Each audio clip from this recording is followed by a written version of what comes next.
It what we have here fits into that subcommittee's docket.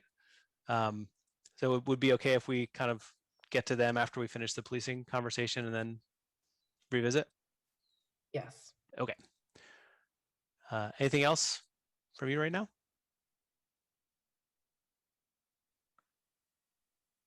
I'm finished, but other members of my subcommittee have their hands raised. Yep. Commissioner Posadas. Yes, under the policing municipal law, there was a topic that was missing that was on the work plan. It's the Citizens Review Commission. Yeah, apologies to clarify. These are topics that came up tonight. Oh, just tonight? And yeah, and so the ones that are not italicized would be new topics that are added.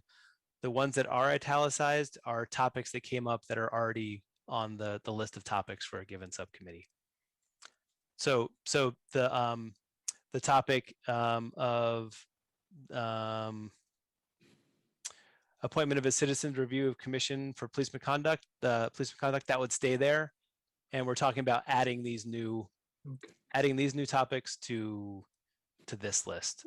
Got it. Thanks for that clarification. Commissioner Calendar. All right, thank you for that clarification, because that may go to my first question. My first question was in the very first time, probably about a month and a half ago, we heard from people about looking at green lighting and its impact on affordable housing. Which committee is that under? We heard that governance structure is planning on looking at the planning commission, the makeup, but I don't know if that's green lighting per se. So that came up about 2 months ago. I believe it was the woman from the African American Community Services Agency and someone else, but it's green lighting. Impact on affordable housing. So that probably should go to governance potentially. Okay. So I would like to make sure that that's added. Secondly, as we've sitting here in the discussion, I can't help but to note as we're rolling off of the discussion on police. But if you look at what our community's relationship is with the police department, it's largely fractured because of lack of trust of accountability that's being enforced. And you even heard that from someone that talked earlier, where they're talking about how the police were trying to tone down the arguments, or tone down what was happening when they were having the protests, but yet there was no accountability. So as I'm sitting here, and I'm going to look to the commissioners for this, but the more and more as I'm looking at how these lists are growing, I believe that policing, accountability, inclusion should be included. There's other areas under accountability inclusion. When we talk about ethics and the commission, I'll need you to scroll down. The ethics commission and the charter, that should probably be going to governance. A lot of these other things are just kind of, it feels like we're force feeding things in order to make accountability and inclusion work. The Bill of Rights, now when I hear Bill of Rights, often it's tied into the police officer's Bill of Rights. I'm not even sure what a charter Bill of Rights is. Was that explained as a charter Bill of Rights, or was that explained as the police officer's Bill of Rights and how we address policing? Commissioner Calendar, that came from the city of Detroit, who has a city charter Bill of Rights. It's not just addressing policing, although that's part of their Bill of Rights. It's a much broader set of rights in the city of Detroit. Okay. So as I continue to see, and we're talking about continued virtualized meetings, I don't know, maybe that is accountability and inclusion, but it should probably be part of policing, accountability, and inclusion. So I'm not, Mr. Chairman, I'm not ready just yet to make a motion, but I just want to, as we're going through this, I want folks to think about what we're doing. The original recommendation was those 3 committees, and it may be a better fit in terms of having policing, accountability, and inclusion, the governance structure, and then the voting, and then place things where they need to be. But what I'm talking about originally, this is a very, very first proposal. I don't know how many months ago now. It was 2.5, 3 months ago. It's all kind of blurring. But as I'm entering into this discussion, that is where I'm going to be. So I'd ask for the other commissioners to consider this, because let's not just force feed something because we have a committee that's there and we got to give them something, that's the committee that I'm on. I'm going to make it very frank. I'm going to ask to move, because I don't want to be on a commission that doesn't have the ability to have discussions that really count that are going to make change in this community. So I'm going to be asking to move. And I think we should be combining policing, accountability, and inclusion. I would ask the other commissioners to support me on that when we get there. But as we're talking more and more about this, I think it's, as you talk, it's making the point of where things should go. Great. I mean, I have been considering that as well, and I think that that is a fine solution. And you know, to kind of short circuit the discussion, where did that go? You know, I am happy to sort of ask commissioners now about the. I would focus on welcome thoughts from everybody, but certainly accountability, inclusion, and policing and municipal law. You know, thoughts about merging these two subcommittees to be policing, accountability, and inclusion. I mean, name TBD. Thoughts from commissioners on that? Thumbs up from Commissioner Siegel. That's great. Yes, it was Yeah. originally that way. So it would be policing, municipal law, accountability, and inclusion. And I think we all thought that that was what we were joining. So, and in policing, we actually don't have enough to do. We don't have that many topics compared to the other subcommittees.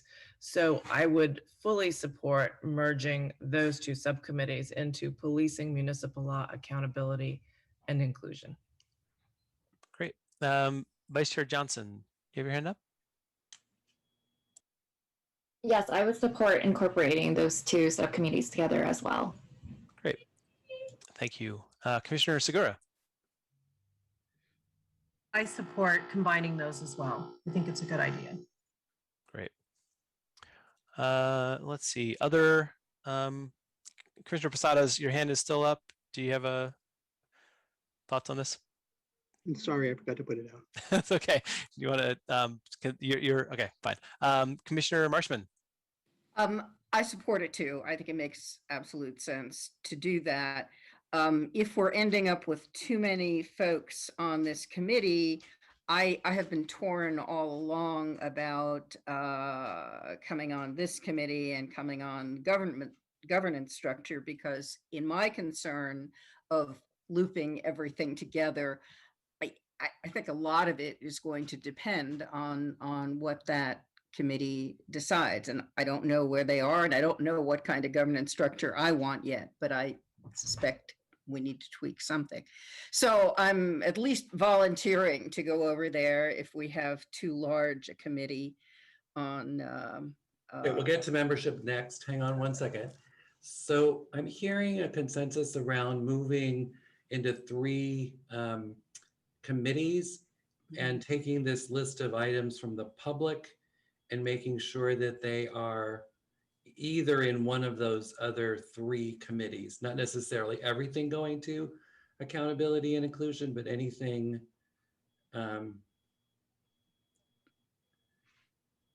Mr. Chairman, I was going to say, I don't think everything under accountability and inclusion belongs there. I think some of these things in accountability and inclusion belong either in governance, some may belong in voting, and some of them belong in policing.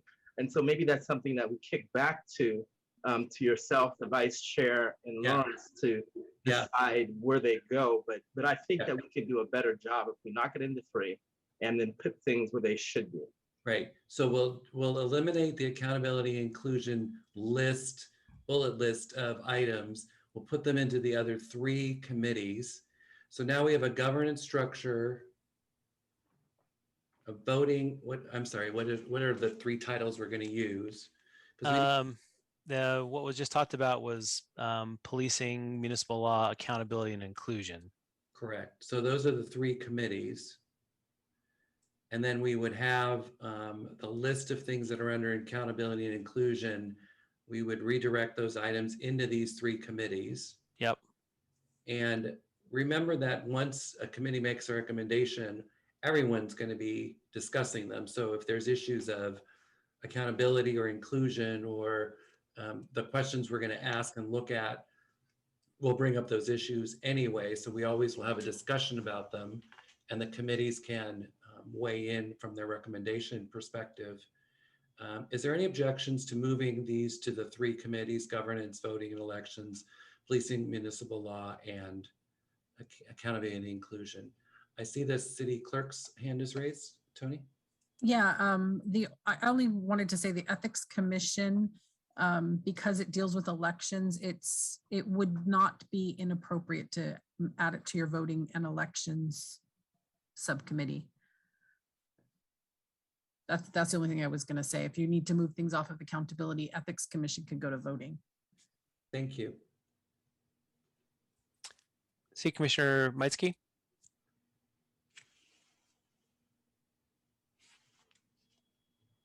Frank, you're on mute.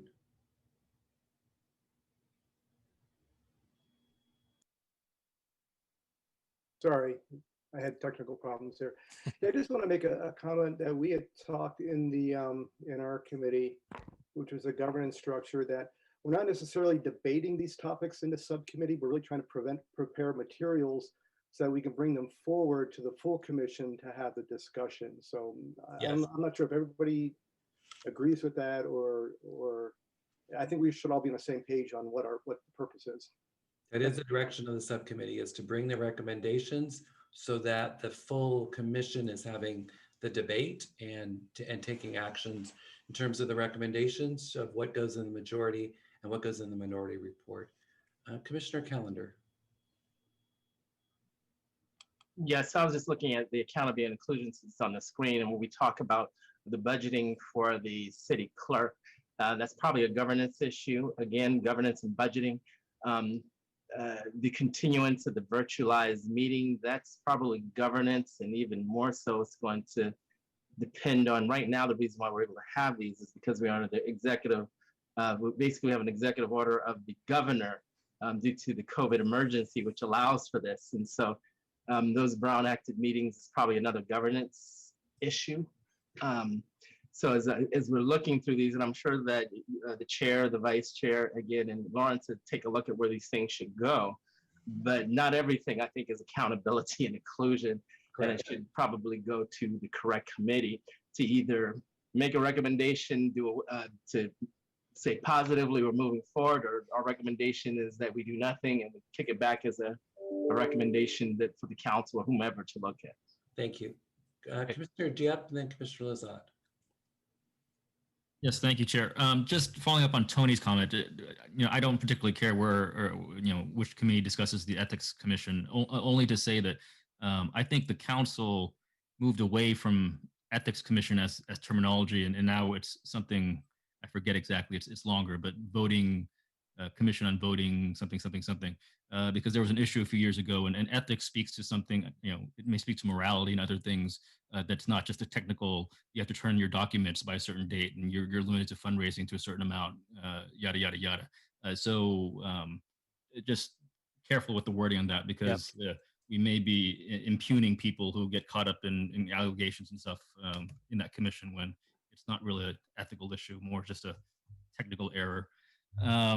Secondly, what was my second? Oh, on the issue of virtual meetings, I believe, I'll kick it to Mark, but I believe the state of California passed something regarding this, and there was a limit to the cities required with a certain population to continue this, and I believe San Jose qualifies. But if that's the case, do we as a commission need to address it if that's already state law in California? Yeah. Yes, there is a bill currently in the legislature to make hybrid meetings something that is an option under the Brown Act. I don't believe it's passed yet, but it is something that's being discussed with the legislature, and you're correct that there was some discussion about what cities would qualify, which ones wouldn't. Largely the smaller cities wanted to be exempted, but San Jose would qualify under this bill if it is passed. All right, that's all. Thank you. Thank you. Commissioner Azad. Thank you, Mr. Chair. I just want to repeat something I've said before. I don't have a problem discussing anything that's coming to the governance committee, or looking at some of the things coming to some of these other committees. But as Frank Matsky said, we're supposed to be putting together a recommendation to change the charter. And there are quite a few items on this list that have nothing to do with the charter. They're policy decisions. So I think that going into these discussions, I think, we could even do a little chart saying, okay, here's our recommendations on the charter. Here's our recommendations for policy changes, because there is a council policy manual. And, and then that way, the public who's brought up some of these items, or even some of the fellow commissioners who's brought up some of these items, They just don't, get dropped off because we say, well, it's not a charter change. But that we also say, okay, let's look at a policy that we want to maybe bring forward. Even though that's not our charge, I think it at least lets the council know and the public know that we've really thought a lot about what we're doing and how to make San Jose, a better place, a more accountable place, and a more transparent place. But we really need to focus on what's a charter change. Thank you, Commissioner Lazat. I'm going to ask our consultant, I'm going to work with you on looking at the template, because in the template, we may then have a section that says policy recommendations or concerns that were raised by the public that we think are important, even though we don't think they're necessarily a charter change, so that they could be in the report and they could make sure that, we make sure that we are including the input from the public. So I think we should look at the template to make sure that every subcommittee is looking at this. There may be really good policy changes that aren't charter, but we don't want to lose them. So the template could actually reflect that and then be part of our public record. Right now, the template says, "Is this a charter change?" Right, and so we would. You can expand on that. Yeah, that question does say, if not, should this idea still be included in the commission's report? So and that's why I want to just edit that question down to making it much more specific about a policy recommendations. Okay, Commissioner Monley. Yes, I just would like to check with the other committee members voting in elections to be sure that all of you feel that Ethics Commission belongs in our study group.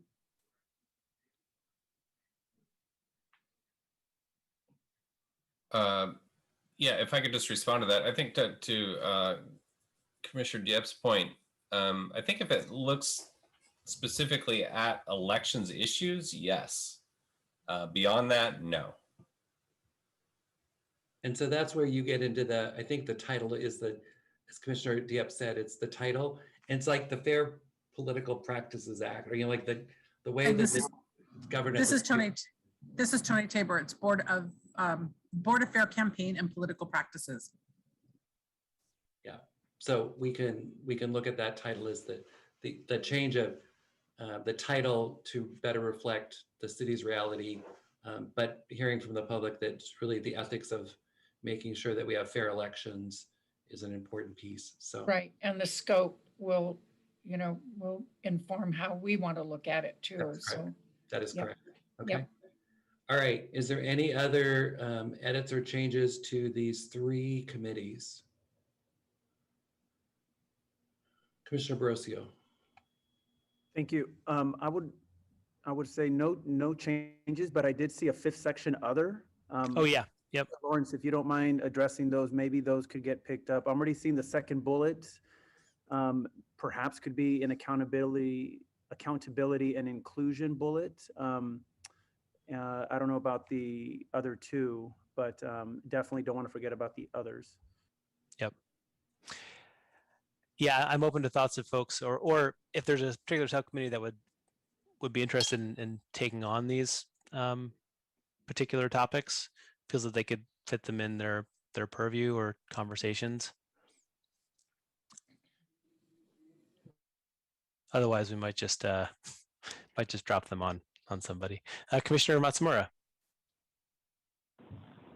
I mean, to me, there's a comprehensiveness and expansiveness to the accountability inclusion topic, and so perhaps that would be the best place for them to go. And of course, if that committee determined that there were elements or the whole of it belonged in another committee, presumably we'd be able to accomplish that in a full commission meeting. Agreed. I guess the one asterisk I could say is perhaps the CEQA-like process to ensure equity in council decisions could go in governance.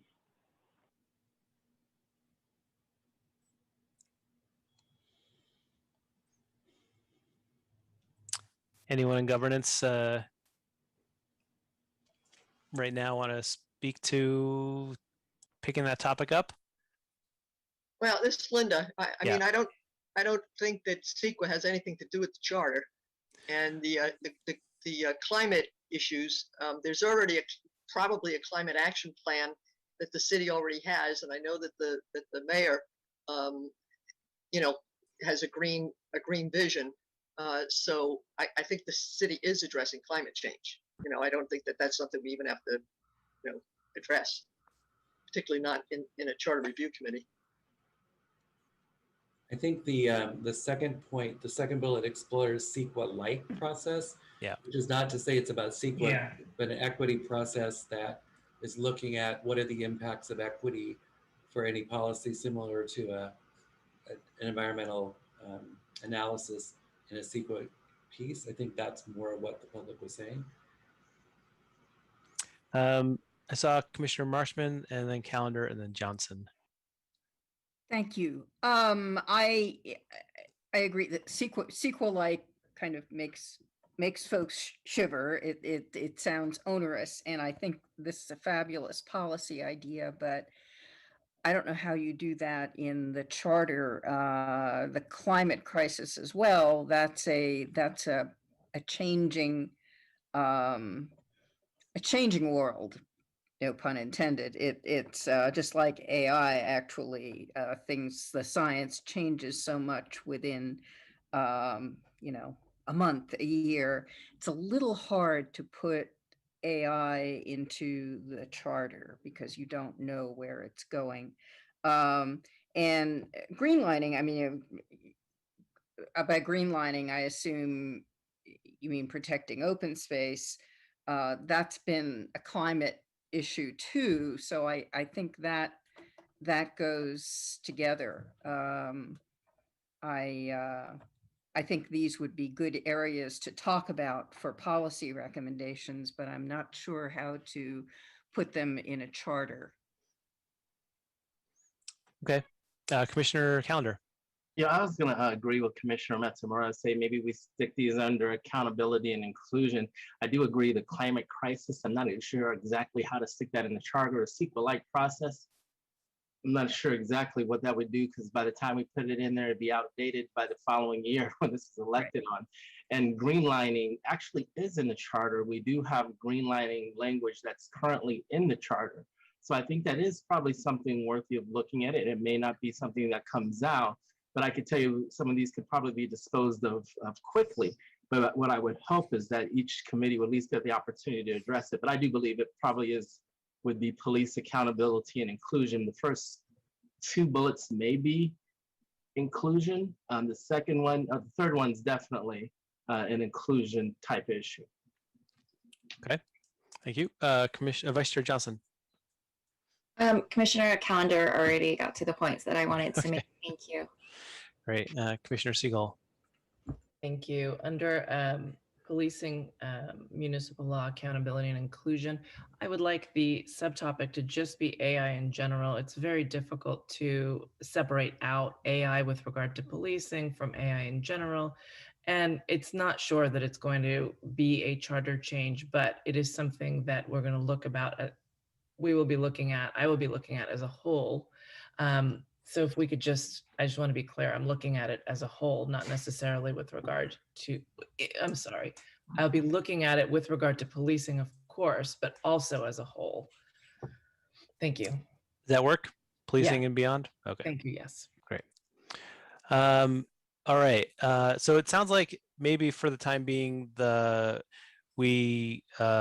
some general consensus that some of these topics might be more policy changes or already being addressed, but we can put them in accountability inclusion for now to be initially reviewed. If they need to be moved around, that can happen. Any final thoughts on this?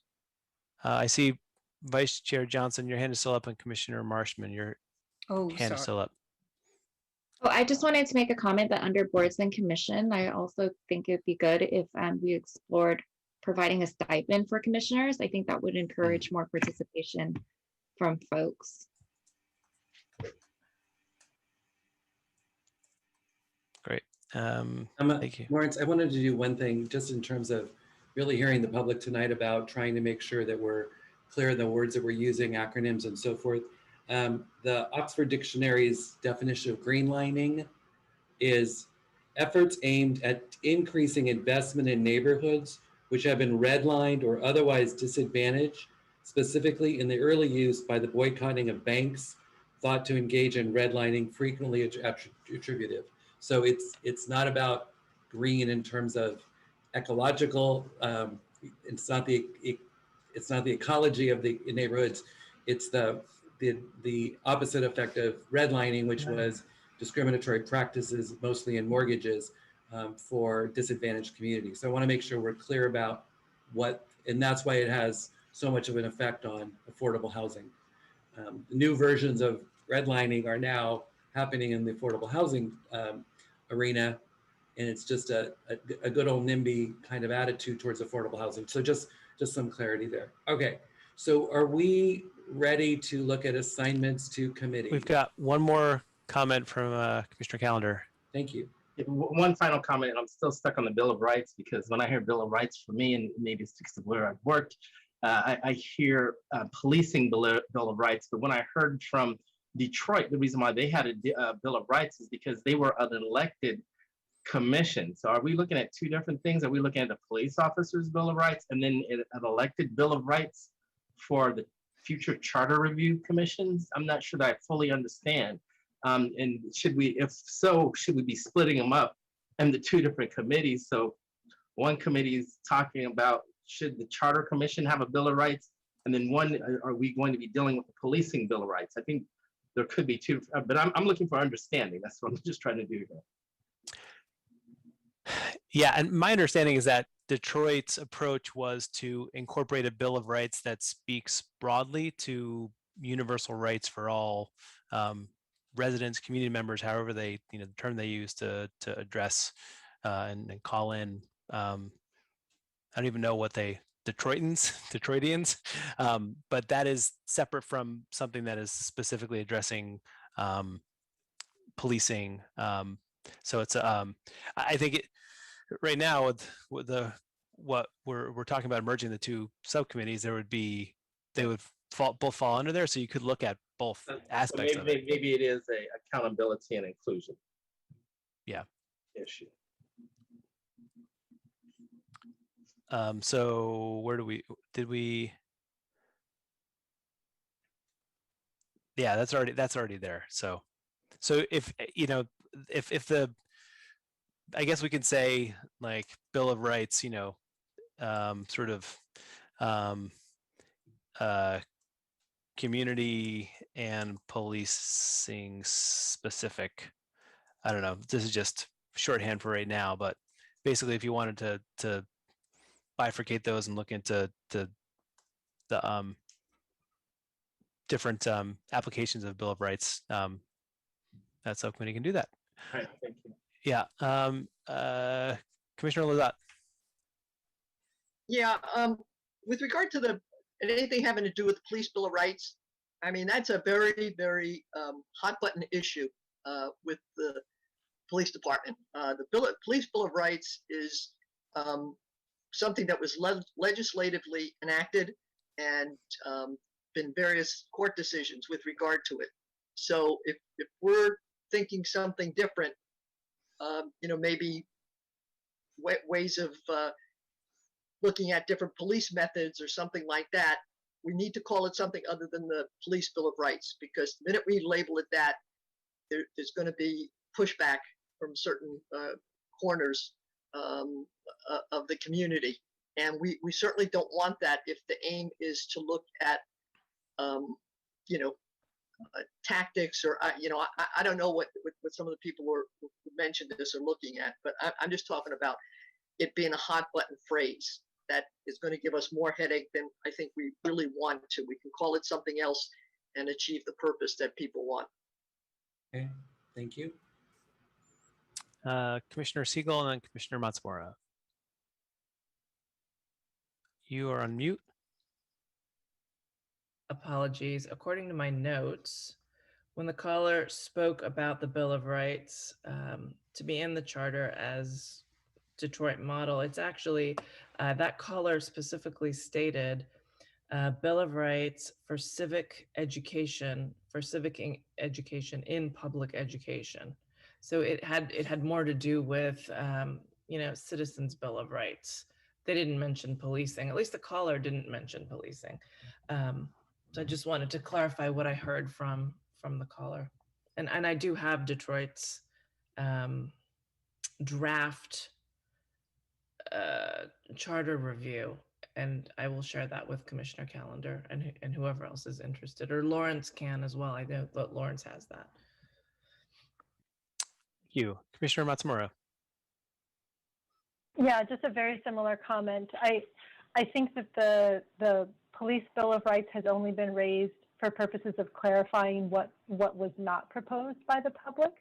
So I'd hate to see it introduced as something for us to discuss when I don't think any member of the public or member of the commission has expressed interest in that. I think it was a reference to doing something inspired by the Detroiters Bill of Rights. And thank you to Commissioner Siegel for adding some of the subpoints that the public commenter suggested. Okay, then should we say community, not not police? Not police? Does that clarify?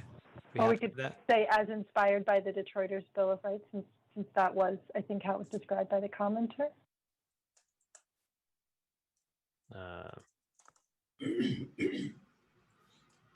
Great.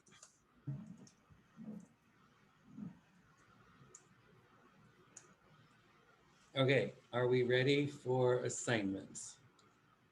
Like to do that and then go to the public for their input?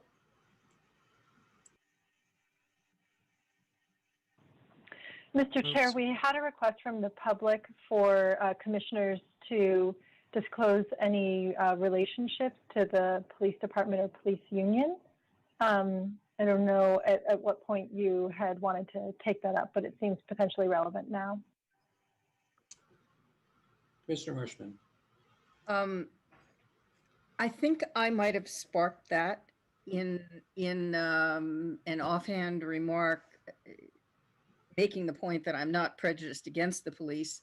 I mentioned that my first husband was a police officer, and I'm sure that set off alarms. I was married for 5 years in my 20s, and my husband was a police officer. He and I were both a couple of years out of college, and we were both trying to change the world in different ways. And he gave up on his because he knew it wasn't going to work and went into industry, and I stuck with mine. But I have no links to any police. There's no police family. There's no connection at all for me. But I think that's what started it. And this is all back in the 70s. So. Thank you, Commissioner Marshman. Commissioner Posadas. Pardon? Commissioner Posadas. Are we on the assignments topic? Just about to be, but that was the conflict of interest question. Oh, well, I have no conflict on that either. Okay, thank you. Attorney Vanny, could you speak to conflict of interest in terms of all commissioners? Is there any conflict of interest that commissioners need to declare about any of this work on the commission? No, they don't. The conflicts of interest that we're concerned about are financial conflicts of interest, and those only apply to government officials who have decision-making authority and file what's referred to as a Form 700. This body is advisory only, and you're not Form 700 filers, so you're under no compulsion to disclose conflicts of interest, as well as to recuse yourself if you have a conflict of interest. Whether you want to speak to them or not is commissioner's own prerogative, but what the law is concerned about is financial conflicts of interest. Okay, thank you for your clarity.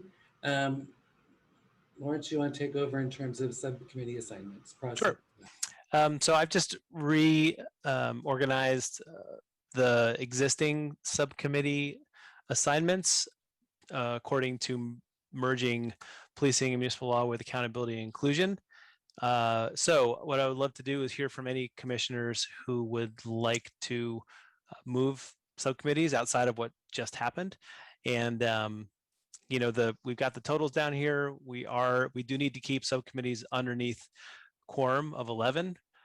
So that's the for Brown Act reasons. So that's the sort of the hard and fast here. But other than that, want to make sure everyone's happy. Commissioner Posadas.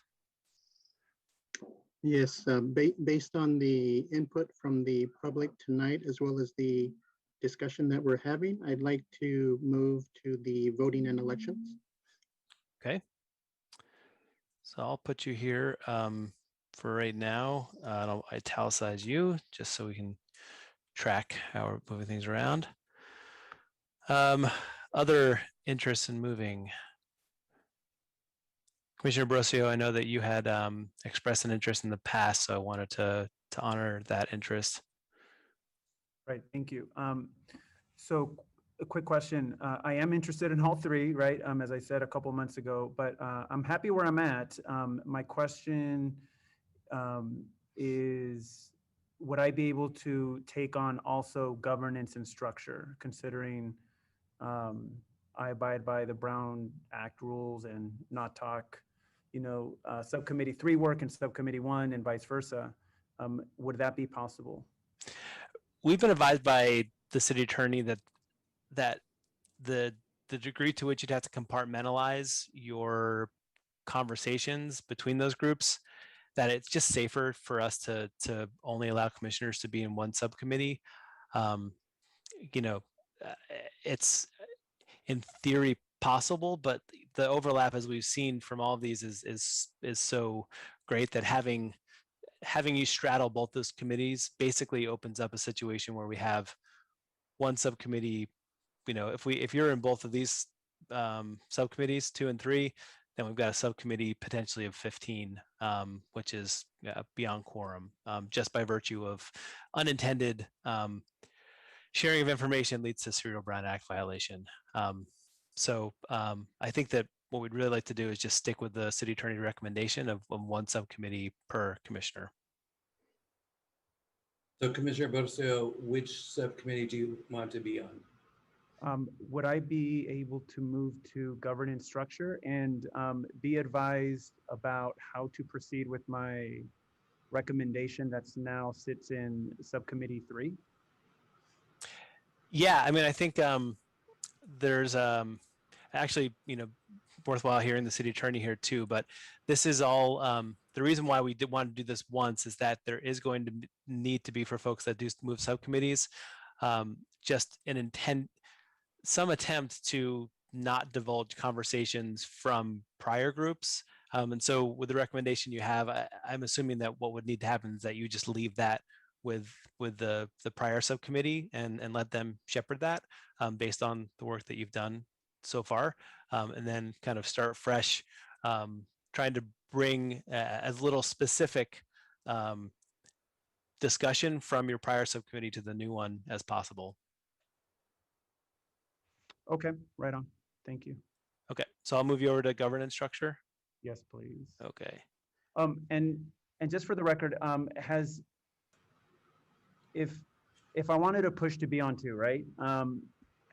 Is there ever an opportunity to give a warning to a commissioner, say, oh, hey, at your last meeting, you really did blur the lines?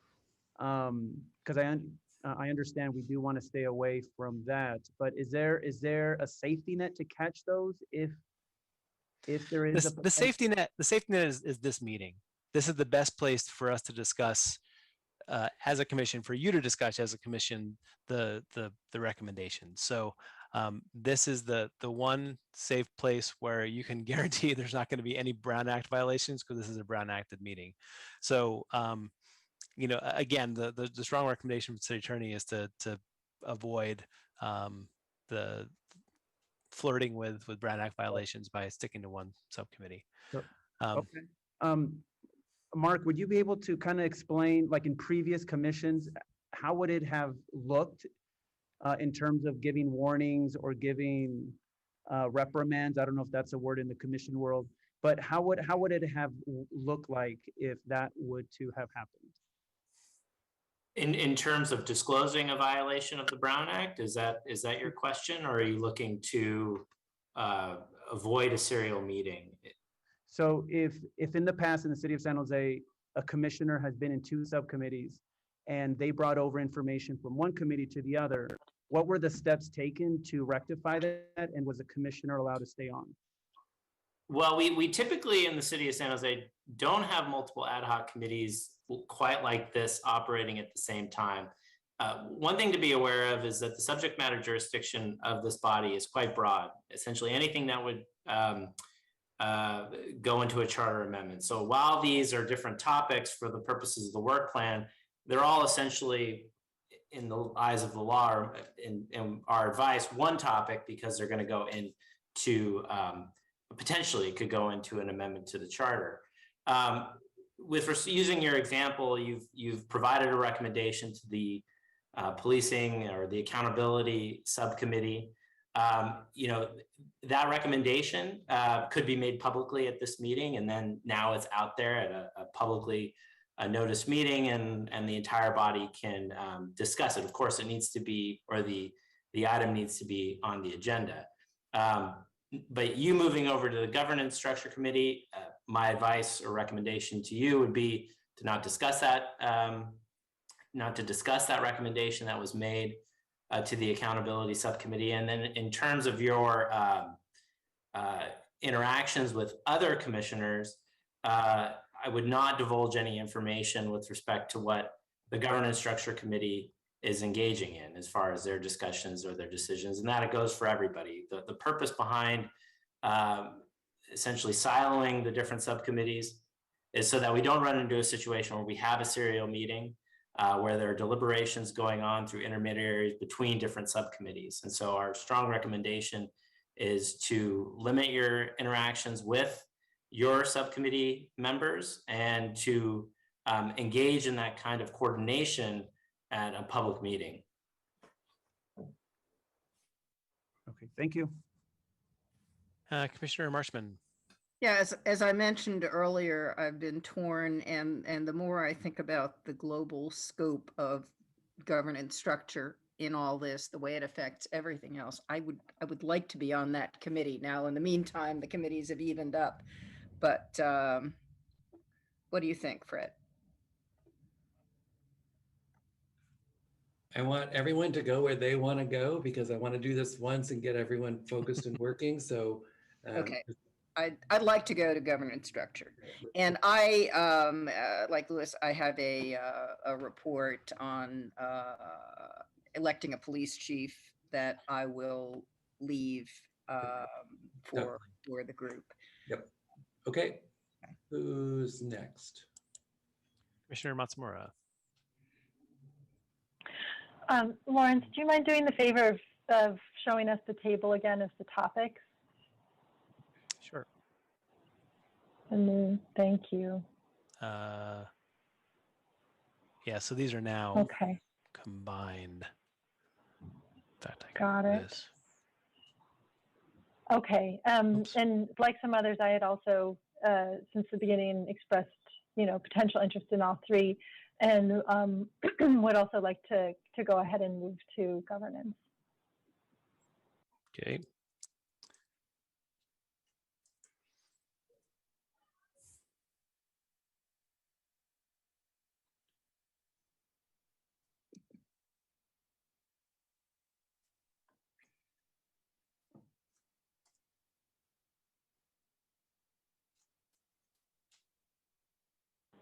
Isn't that still 9?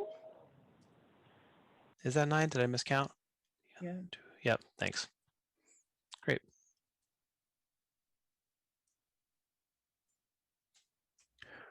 All right. Other thoughts? The folks that aren't with us today are Hui Tran, and I know he's really committed to this subcommittee, so I doubt he's going to shift. And then Commissioner Fuentes. So we can reach out to her just to see if she wants to move to one of these two subcommittees. Final thoughts, final desires, shifts, changes? Thumbs up. We happy with this? All right. Commissioner Sanchez. Yeah, I just had a question for the attorney, for Mark. He mentioned a 700 form. Are we filling out a 700 form as our committee or not? No, we are not. No, you're not. That's correct. But if you fill out a 700 form in another capacity, you can't be on this committee? Yes, you can. If you're a Form 700 filer in a different capacity, then your conflict of interest will only attach in that capacity. This body is advisory only, doesn't have decision-making authority, and so it's been determined that you do not need to file a Form 700 for this purpose. Okay, all right, that clarifies it for me. Thank you, Mark. No problem. Commissioner Amador. Yes, I just want to get a little bit more clarification on how can is the public invited to subcommittees? Can we invite the public? How would they be informed besides us outreaching, and are they allowed to participate in our subcommittee meetings? Attorney Vanny, do you want to speak to that again? Yes, I can. This was something that was addressed in the memorandum that my office submitted, or that I submitted at the last meeting, where we discussed that concerns related to serial meetings with not only commissioners being on multiple subcommittees, but as well as allowing for public participation. And we've advised or recommended that if public participation is going to occur, then the Brown Act and the City Sunshine Policy should be followed. Because of staffing limitations, however, that's not something that is possible. And so we've advised that public participation, at least an open and public meeting of the subcommittee meetings, not occur. Individual commissioners are free to reach out to different organizations, engage in public outreach on their own. Subcommittees can invite organizations to present. However, those invitations and those discussions with those organizations cannot be used to facilitate a serial meeting. So the organization should be advised about those rules. Got it. Thank you. All right. So we have the topics and the assignments, and any other thoughts before we go to the public? Yeah, just one more thing as far as next steps. The policing municipal law next meeting is coming up this Thursday. So I will, as a first step, add the new commissioners to that invite and start a new thread so that that group can communicate, coordinate amongst yourselves. And you know, if you choose to move your meeting time, you can do that. But I'll do that as soon as I can tomorrow. Commissioner Matsumura. Oh, given Commissioner Amador's question, I thought perhaps it would be a good time to address in any way that we wish to Roland's email regarding the Brown Act and ad hoc committees.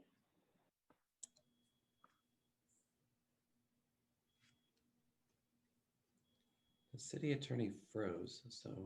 Can you hear me? Sorry, no. Is there a question with respect to the letter?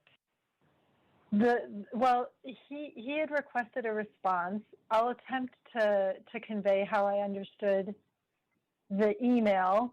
He referenced some guidance, I think it was from the California Association of Cities, that talked about how temporary committees, which are sometimes called ad hoc committees but not in the Brown Act, are not subject to the Brown Act. I think he was saying, though, that committees that are established via formal action of a legislative body are subject to the Brown Act. So, and again, I'm probably putting some words in his mouth here. I think he may have been saying that because our ad hoc committees were established by formal action, that might make them subject to the Brown Act, and he has requested a response. So yeah, I mean, I can respond verbally here. The section that the member of the public is citing is the definition of a legislative body. And that section, at least the first phrase, refers to when a legislative body like the city council establishes a new body or adds members of the public, say, to a different body. You can sometimes have commissions where a city council member sits on it with other members of the public. But in that same section is the less than a quorum exception. And this is explained again in the June 7th memo that I submitted at the last meeting. And The less than a quorum exception allows for ad hoc committees of less than a quorum of the members of the body to operate outside of the Brown Act because it doesn't fall within the definition of a legislative body for that purpose. Now, so long as those committees do not operate as standing committees, which are committees that have continuing subject matter jurisdiction, as well as a meeting or a meeting schedule fixed by charter, resolution, ordinance, or some other formal action. And so our advice on this has been, this body, for example, the Charter Review Commission, is subject to the Brown Act because it was created by formal action of the City Council by resolution. But using the exception that's under the same definition, this body is allowed to establish ad hoc committees, and ad hoc committees are for a narrow temporary purpose and to bring back recommendations to the full body, which does have decision-making authority and is subject to the Brown Act to then make the decision. And so, I disagree with it's not that I disagree with it, that is what the law says, but it's not applicable to what the commission is doing here. Okay, thank you. Commissioner Monley and then Commissioner Siegel. Yes, I just wanted to add that I just texted Commissioner Hui Tran. He's happy to take the ethics question on our committee, and he would like to stay where he is. Thank you. Commissioner Siegel. Thank you. City Attorney, would you kindly send an email to us with the instructions or the advice that you gave to Commissioner Amador? I did not catch all of that, and it sounded pretty important. Yeah, I'm happy to do that. Thank you. Commissioner Borosio.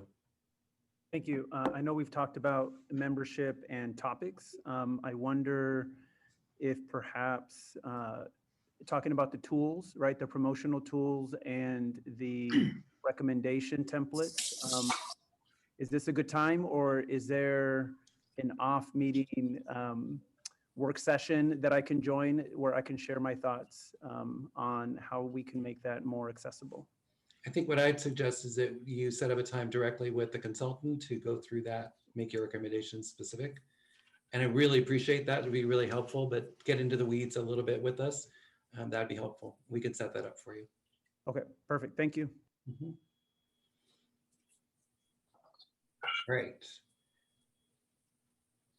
Seeing no other hands raised, then we will go to the public for their thoughts on the finalization of the subcommittee assignments and the subcommittee topics that were heard from the public tonight. If the clerk will call the first speaker. Blair?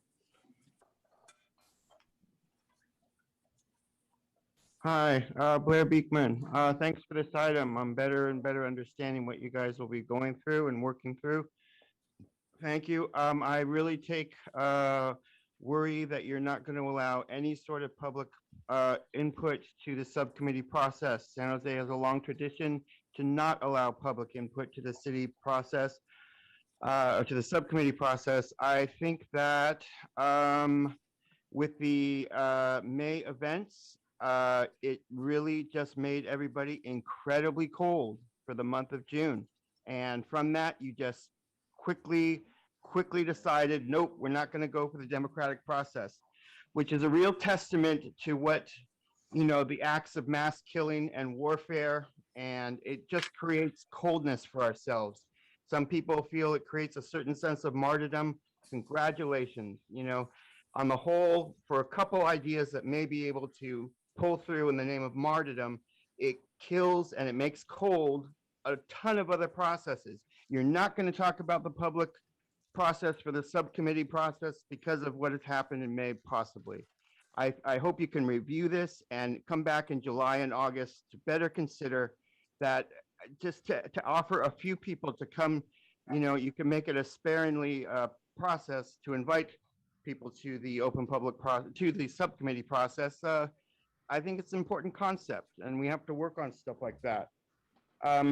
With 30 seconds left, just a reminder that you know, it's my real feeling that what I would like to be working towards is how the city charter process can be a committee process that works towards community and council, and how they address the future of the city manager, and that the mayor can have small, subtle decision-making steps in that process, in the city charter process in the future. It isn't big. Tessa? Thank you. Okay, good. You hear me? Yes. Yeah, okay, good. Tessa Woodman C. Thank you, Blair, for always saying your last name and being such a good citizen. We appreciate you, Blair. Beekman. Anyway, getting to the point that we need to really be looking at things in the lens of the of climate crisis. And so when I hear our, you know, Linda Lazat say, oh, our city's doing really great about climate crisis, that's not true, or we wouldn't be in the crisis that we're in. And the thing is that what we need in our leadership of our governance is to be looking through the science. The science needs to lead us. And that's where the politicians cannot do the job, because they're connected to it's their economics, you know, their food, clothing, and shelter is based on their job. And so we have to disconnect it from the money, and it has to be based on science, and public health has to be our priorities. And the science of climate crisis and reducing our fossil fuels to zero, that has to be the emphasis of all our decisions, and looking at it through that lens. And the issue with the mayor and the strong mayor issue, when it came up, was because he wanted to get business back as usual in the construction trades, and that public health was not considered a priority. And that's where he wanted this one throat to choke concept. And so we don't need a strong mayor. We need a strong science to lead us. And then I really think that we do need more council members. That's something that, you know, we've gotten too big, and we do need at least maybe 20 council members to really represent our city. And so that there's that issue. And I guess, you know, just more using technology. We need to start using technology in terms of being able to communicate to the public. Like, you should be able to go to a website and what are the meetings that are happening tonight? You know, that's how it should be. It needs to be using technology. Thank you. Next speaker. Alina Yin. Hi, Commissioners. I just wanted to provide a few clarifications about, for one, boards and commissions. And so I think for boards and commissions, Section 10 of the Charter, we should look into proper training, such as standardizing the process that we adopt bylaws in the beginning, and that racial equity training is done on day one, the same way that we do sexual harassment training. And also boards and commissions, regardless of which, should always have the funding necessary to carry out their work, such as funding for staff for the city clerk's office to support subcommittee work as a public process, and for language translation services. And in regards to the CEQA-like process, for equity, it's not easy, but redistributing equity fairly is not an easy process, as we've seen. However, if we have, for example, an equity report card, similar to how we research environmental impacts and decisions that our planning commission made to, for example, approve the flea market development that displaces 95% of vendors, that probably wouldn't have passed, because 95% of vendors being displaced is not a very equitable plan that really supports the community at large.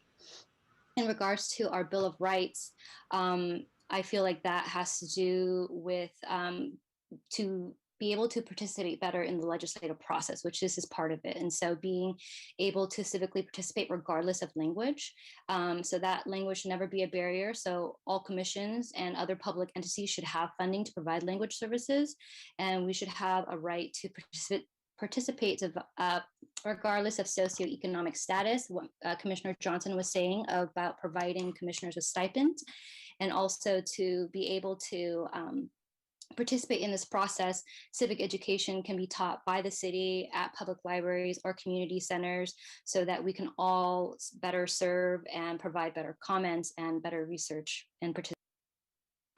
Thank you. Next speaker. Matt King. I briefly just wanted extra clarity. using the term CEQA-like invited some confusion, so sorry about that. But it has nothing to do with environmental standards or environmental review or anything like that. It's just the idea that there would be some enshrined process that the city would have to do to promote equity throughout the city. And I think it belongs in the accountability and inclusion group. That's it. Thank you. Next speaker. Roland?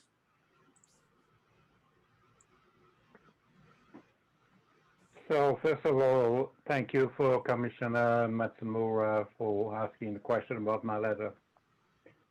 I'm going to make it very simple. There's a very simple sentence that says, the Brown Act applies only to committees created by formal action of the legislative body. So there are two questions here. It's first of all, and they're both yes or no questions, the binaries. The first question is the Charter Commission a legislative body? Yes or no? If the answer is yes, the next question is, did this commission formally created subcommittees? If the answer is yes, your subcommittees are subject to the Brown Act. That is the end of that discussion. Now, with regard to your attorney not wanting to provide a written reply, that's fine. We got closed captioning, which means I just captured everything that he said, word for word. But tomorrow, I will be back at council. I'm going to bring this back to council's attention, which is the reason why you got an opinion from the city's council last month. Sorry, back in May. And this time, I'm going to make it very clear that the Brown Act has got nothing to do with cost or whether staff are available. And I'm going to ask the council appoint an independent counsel to provide legal support to this commission. Thank you and good night. Thank you for your service. Thank you. Next speaker. That was the final speaker. Okay, so one more time, we're going to go to the public for any open comment. This is the time to speak on an item that has not appeared on tonight's agenda. Is there anyone in the public that wishes to address the commission on an item that hasn't been on our agenda?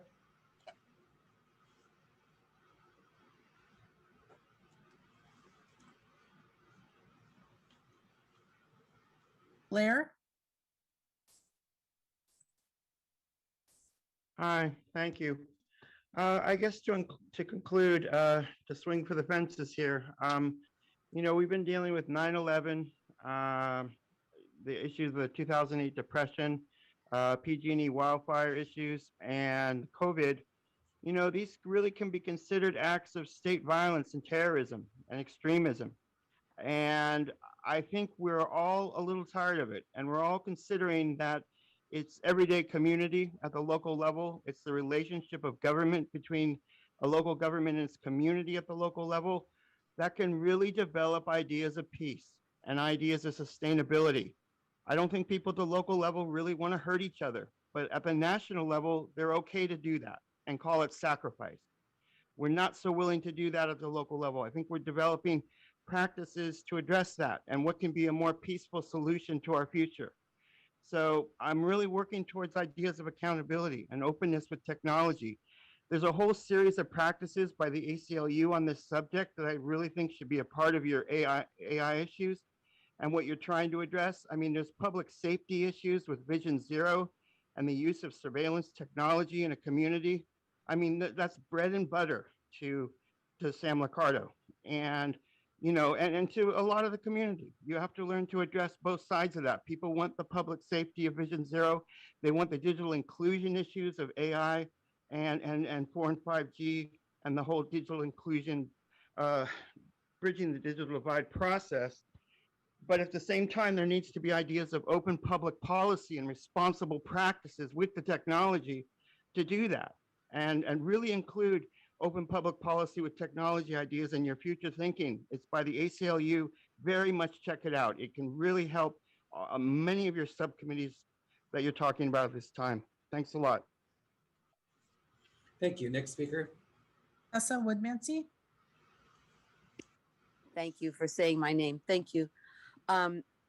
Basically, I guess the digital communication that I was talking to my son who ran for city council, Marshall Woodmansey, and as a Gen Z, how he really engaged his community through digital outreach, through Instagram and different, I guess they're social networks. And so we really need to increase that.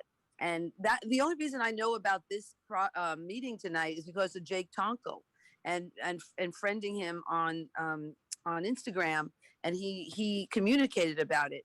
And like other people have said, our council is not doing a good job in communicating with us. And so I guess the other thing is that just in general, not doing a good job. And that's where I guess we need to engineer the solutions like they've done in both San Francisco and New York. When you deal with an issue that comes up with the city, you get a code case, and then there's follow through. Where here, nobody responds. You can write a letter, they don't respond. Even, so when we're discussing right now, like, should the general manager be strong or should the mayor be strong? And yet I will contact the general, our city manager, and I don't get any reply back. He says something like, if it's important, I'll reply back to you or something in his message when he responds, but he doesn't. And so, this is the, a consistent pattern of our city. And so if we could somewhat, in terms of the problems in our city, that it becomes, when you call it up and you call a number like 311 and then you get a case and it has to be followed through instead of, them just ignoring us. And so there's that issue. And then, like I said, in terms of the communication, that also could be used, the digital world to let us know what meet. Thank you. Next speaker. Alina Yin.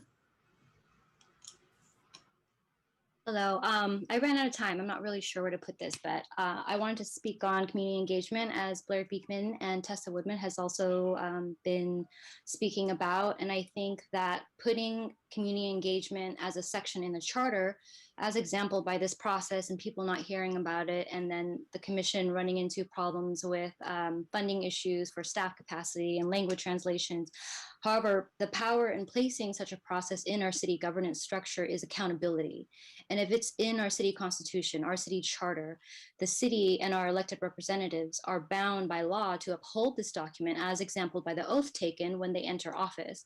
And so I think that's why a lot of community members are coming to this foundational document, is because they have been participating for many years, for decades, fighting for equity and racial equity and more justice and more police accountability.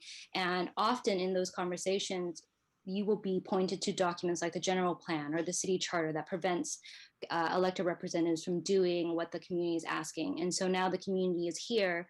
And also in regards to the chair, I feel that what I meant by my public comment earlier is that the chair should be democratically appointed within the commission by commissioners, the same as the vice chair, versus being appointed by the mayor. Because when they're appointed by the mayor, there is some questionability about how is that equitable and how is that inclusive. As we know the chair holds a lot of power with setting the agenda and working with a consultant and really driving the process. And so having a democratically appointed chair for commissions, boards and commissions going forward, I think is a process that would be more equitable going forward and more inclusive. Thank you. Thank you. Next speaker. There are no more public speakers. Thank you. Then I will adjourn us until our July 12th meeting and thank all the members of the public who joined us tonight, as well as all our commissioners. Have a great week, and we'll see. Sorry, there's no meeting on July 12th. Yeah. I'm sorry. There's no meeting on July 12th. The city clerk's office is what's our next meeting? It is the July 26th. 26th. All right. Subcommittees have a little bit of time to get some work done, and that's great. I'm sorry, I just freed up a Monday night on my calendar. July 26th is we're adjourned till then. Again, my thanks to all of you for your service. Good night.